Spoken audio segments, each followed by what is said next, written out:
Shalom dan selamat pagi, salam sehat bagi kita sekalian. Pujian syukur sembah patut kita naikkan kepada Tuhan, karena kita boleh dibangunkan pagi ini dengan tubuh yang penuh berkat, menyambut hari baru karunia Tuhan. Memulaikan akan seluruh aktivitas kita di hari ini, kita akan mendasarkan semuanya di dalam kehendak kasih Tuhan. Dan karena itu, mari bersama kita tenangkan hati kita, dan kita berdoa. Maha besar Engkau ya Tuhan ya Allah kami, Allah pencipta dan pemelihara kehidupan kami. Sungguh kami bersyukur Tuhan bahwa Engkau masih memberikan kami kesempatan menikmati indahnya pagi ini. Dan saat ini Tuhan, sebelum kami memulaikan akan seluruh aktivitas kami mendasarinya di dalam nama Tuhan kami Yesus Kristus. Kami akan membaca, mendengarkan, dan merenungkan sabda Tuhan. Tolong kami semua, sehingga kami mengerti dan memahami apa kehendak-Mu dalam kehidupan kami. Inilah kami ya Tuhan yang datang berdoa kepadamu. Di dalam nama Tuhan kami, Yesus Kristus kami berdoa. Amin. Bapak, Ibu, Saudara-saudara yang kekasih dalam Tuhan, bacaan kita pada pagi hari ini terambil dari kitab Kejadian pasal 37 ayat 1 sampai ayat yang keempat dan dilanjutkan ayat 12 sampai 28. Kejadian pasal 37 ayat 1 sampai 4 dan ayat 12 sampai 28. Demikianlah firman Tuhan. Adapun Yakub, ia diam di negeri penumpangan ayahnya, yakni di tanah Kanaan. Inilah riwayat keturunan Yakub. Yusuf tatkala berumur 17 tahun, jadi masih muda, biasa menggembalakan kambing domba bersama-sama dengan saudara-saudaranya, anak-anak Bilha dan Silpa, kedua istri ayahnya. Dan Yusuf menyampaikan kepada ayahnya kabar tentang kejahatan saudara-saudaranya. Israel lebih mengasihi Yusuf dari semua anaknya yang lain, sebab Yusuf itulah anaknya yang lahir pada masa tuanya. Dan ia menyuruh membuat jubah yang maha indah bagi dia. Setelah dilihat oleh saudara-saudaranya bahwa ayahnya lebih mengasihi Yusuf dari semua saudaranya, maka bencilah mereka itu kepadanya dan tidak mau menyapanya dengan ramah. Pada suatu kali pergilah saudara-saudaranya menggembalakan kambing domba ayahnya dekat Sikem. Lalu Israel berkata kepada Yusuf, "Bukankah saudara-saudaramu menggembalakan kambing domba dekat Sikem? Marilah engkau kusuruh kepada mereka." Sahut Yusuf, "Ya Bapa." Kata Israel kepadanya, "Pergilah engkau melihat apa baik keadaan saudara-saudaramu dan keadaan kambing domba, dan bawalah kabar tentang itu kepadaku." Lalu Yakub menyuruh dia dari lembah Hebron, dan Yusuf pun sampailah ke Sikem. Ketika Yusuf berjalan ke sana kemari di padang, bertemulah ia dengan seorang laki-laki yang bertanya kepadanya, "Apakah yang kau cari?" Sahutnya, "Aku mencari saudara-saudaraku. Tolonglah katakan kepadaku di mana mereka menggembalakan kambing domba." Lalu kata orang itu, "Mereka telah berangkat dari sini, sebab telah kudengar mereka berkata, 'Marilah kita pergi ke Dotan.'" Maka Yusuf menyusul saudara-saudaranya itu, dan didapatinya mereka di Dotan. Dari jauh ia telah kelihatan kepada mereka. Tetapi sebelum ia dekat kepada mereka, mereka telah bermufakat mencari daya upaya untuk membunuhnya. Kata mereka seorang kepada yang lain, "Lihat, tukang mimpi kita itu datang.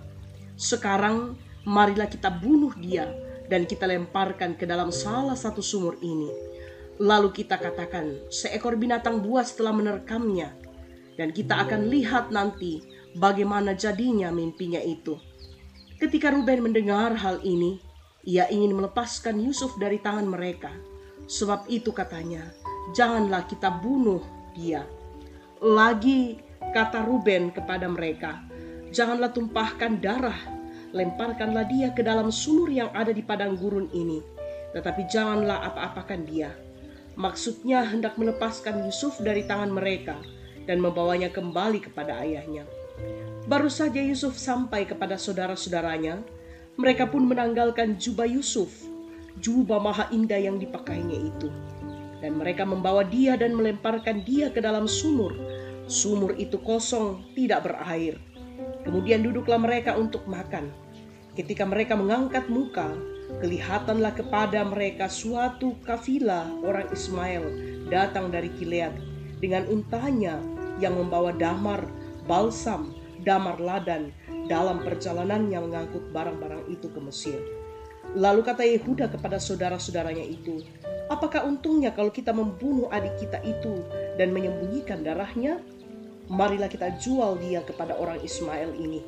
Tetapi janganlah kita apa-apakan dia, karena ia saudara kita, darah daging kita." Dan saudara-saudaranya mendengarkan perkataannya itu. Ketika ada saudagar-saudagar Midian lewat, Yusuf diangkat ke atas dari dalam sumur itu, kemudian dijual kepada orang Ismail itu dengan harga 20 shikal perak. Lalu Yusuf dibawa mereka ke Mesir. Demikianlah firman Tuhan. Amin. Judul renungan kita saat ini yaitu hati yang tertuju pada Allah akan berdampak positif bagi sesama. Saudara-saudara, ada ungkapan yang mengatakan bahwa buah jatuh tidak jauh dari pohonnya. Dalam kata lain, kita dapat mengetahui jenis pohon apa yang sedang kita temui dengan melihat buah di sekitarnya. Biasanya ungkapan ini digunakan untuk mengatakan bahwa sifat seorang anak tidak berbeda dari orang tua mereka. Lalu bagaimana dengan anak-anak Allah? Apakah kita telah mencerminkan Bapa kita? Apakah hati kita setidaknya tertuju kepadanya? Sikap seorang anak yang taat dan mencerminkan kehendak Allah memang terlihat langka di era yang dipenuhi cara pandang yang pragmatis dan cenderung individualis saat ini. Pemenuhan kebutuhan pribadi maupun kelompok menjadi dasar utama untuk keberlangsungan hidup duniawi ketimbang memahami dan menjalani apa yang Tuhan kehendaki dalam hidup kita agar turut berdampak positif bagi sesama dan ciptaannya. Oleh karena itu, hati seorang anak-anak Allah haruslah terlebih dahulu tertuju kepada Kristus, agar segala kehendak dan tuntutan Sang Bapa membawa kita kepada kehidupan yang bermakna di dunia. Hal ini memang tidak gampang. Hati tersebut harus dirawat, ibarat sebidang tanah dan tanaman yang harus tetap subur dan siap untuk menjadi bagian dalam pekerjaan Allah dan berkat-berkat-Nya. Ibarat sebidang tanah dan tanaman tadi pula, ada beberapa hal yang dapat kita lakukan dalam mempersiapkan, yaitu merawat dan memberikan hati kita untuk pekerjaan Allah. Saudara-saudara, siapkanlah tanahnya, yaitu melalui doa. Kuasa doa menjadi penting dalam kehidupan umat percaya.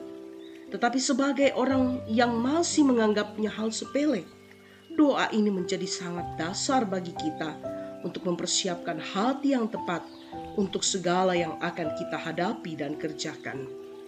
Kedua, sediakan dan tunjukkanlah benih yang baik, yakni siarkanlah hal-hal yang benar dan baik kepada sesama. Kita bersaksi akan segala kebaikan dan kesempatan yang diberikan Tuhan, serta karya-karyanya yang ajaib. Ketiga, sebarkan pupuknya.